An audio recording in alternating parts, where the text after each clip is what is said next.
İndi uşaqlar, gəlin burada 30-cu sualımıza baxaq. Yeni sualda köhnə toplumumuzda yox idi. Ona görə mütləq diqqətli olun. Nə deyir bizə? Deyir ki, çevrə üzrə saat əqrəb istiqamətində bərabər sürətlə hərəkət edən cisim 10 saniyə müddətində 45 metr yol gedir.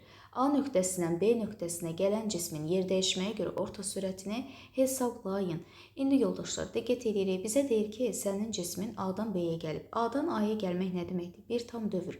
Yaxud da ona sərf olunan zaman nə olacaq? Bir tam period. İndi A-dan B-yə gəlmək gördüyünüz kimi nədir artıq? Periodun 4/3-üdür. Onda yazırıq. Deməli, zamanımız nə olacaq? 4/3T. Bir digər tərəfdən məndən istədiyi nədir? Yerdəyişməyə görə orta sürət. Yerdəyişməyə görə orta sürət nə idi?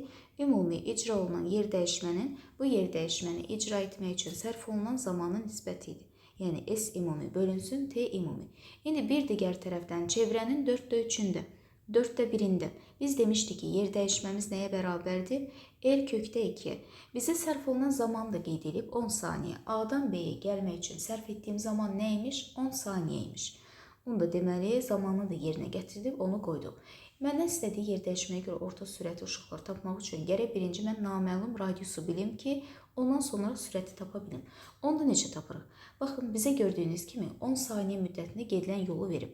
Bəs yaxşı, çevrənin 4/3-ündə gedilən yol nəyə bərabər idi? Biz demişdik ki, istənilən zaman an üçün yolu tapmaq istəyəndə həmişə verilən zamanı gətirib vurursunuz 2 pi yerə. 4/3 vurulsun 2 pi yer. Əlbəttə ki, buradan 2-lər ixtisar gələcək. Qaldığında nə? 3 pi r bölünsün nəyə? 2-yə. İndi uşaqlar, baxın, bizə indi 4/3-də gedilən yolu vermişdi, 45 metrdir. Bunda 45 bərabərdir. Deməli, 3 pi r bölünsün 2-yə. İndi 90 bərabər olacaq. P-ni də yerinə gətirib 3 qiymətini qoyanda 9 yerə. Radiusumuz nəyə bərabər imiş? 10 metrə. İndi gətirib yerinə qoyaq. Deməli, 10 vurulsun kök altında 2 bölünsün 10 və buradan tapdıq ki, bizim yer dəyişməyə görə orta sürətimiz nəyə bərabər imiş? Kökdə 2 metr böl saniyə. Yəni cavab olacaq C variantı.